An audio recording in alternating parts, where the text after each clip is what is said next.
I'd start this tour with the painting that for me started everything. The title of this painting is Dr. Royal. It was shown in the exhibition Paris 110 Days. It was my first exhibition here in Paris, and I showed paintings from the series, the Breast series. I painted Dr. Royal in 2012.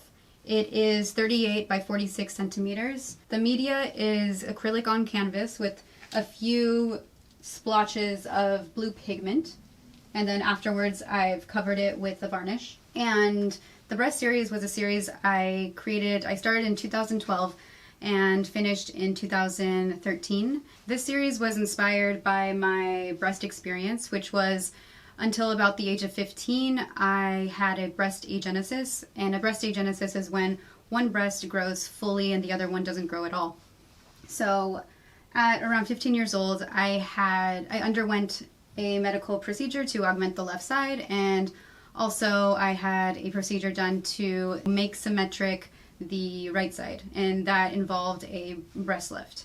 Having that happen before 15 years old, and having that secret of having worn big clothes, having not been able to do a lot of things with friends or let people in, things like that. I feel like this really affected me in my development, and it was something that was holding me back, I believe, and that caused me to need a lot of protection in the way that I created and everything. I look at my art creations as something that is this is going to be something that I do for the entirety of my life, because I'm an artist and I'm not going to stop. So it's just how I live, how I create, how I breathe.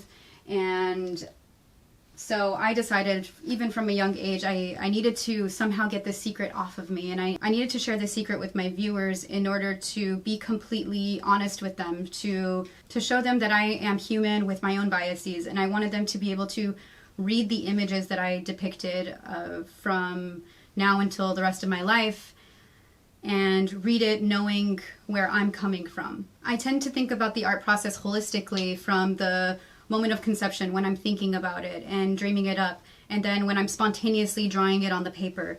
And from that moment of spontaneity, I come up with a strong concept, and from there, that's when I start to paint, and the spontaneity of the painting starts to take form. But usually the form of it is already solidified in my head, and the message and everything. Well, once I am conceiving of this idea, I know that there is an end user, let's say, or an end, like a spectator. And for me in my practice, for me to completely ignore that, I think is irresponsible. And I feel that it's unfair to the viewer. So this is also why I need to be completely honest with my viewer. And I also see the body of my work as a full story of a life lived. This is something that has influenced the way that I see the world and my interactions within it, and the way that I understand other people and the way other people might interpret me. So in order to free myself from this secret, I decided to paint myself. I had just been looking at a lot of self-portraits by artists, and I thought about myself and my body and my face, and I thought, oh yeah, it would be funny if I did a self-portrait of my body, because my body is like sort of strange and like Frankenstein-esque. So I started painting myself. And I did this by looking in the mirror, and I spent hours and hours looking at myself, until finally the breasts were no longer breasts. The belly button was no longer a belly button. I looked at my body as a sculpture, as this beautiful thing that existed that was nothing like anything else. And for me, the end result was to show the paintings and to talk to people about it. And the interesting thing for me was that people came to me with their own stories, with strange things about their bodies, or things that they were insecure about, or they felt like they also had this secret monster within that nobody else could really see, but they knew was there.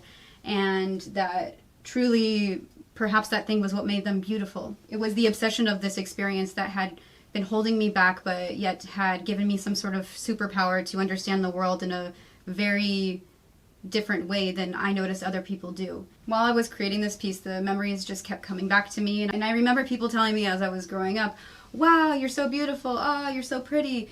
And I remember that I couldn't take this in. I couldn't really absorb it. And there was something psychologically always blocking me. And I remember even thinking in my head, oh, but it's not true, because you don't know the monster that's really under this. And I remember talking to another woman during one of my exhibitions, And I told her this, and she told me, look, I have nothing wrong with my body, and I've thought the same exact thing. So this got me thinking about beauty and society and the pressures and the ideals that we're supposed to uphold in our gender roles and how we're valued in society. I also chose this one because I feel like this one is the root of my creation process, and because I believe that a lot of artists, we create from a lack. And for me, mine is a literal lack. I had this missing object which was expected of me in order to fill my identity, and I didn't have it. I had to have it added to me. Artists create from a lack. I had a literal lack, and the process to create, this obsession of it, and this manic need to create and fill a hole that's there, or to distract yourself in order not to see it anymore. And so I believe that I create from that lack, needing to express, needing people to understand me because I feel so alienated and so different. Of course, I've found my community since then, and I've also found that most people feel this way sometime in their life. So there was a lot of suffering involved with my personal history and with my genesis of becoming an artist. However, this was one of the reasons I was able to see systems in place from a very young age.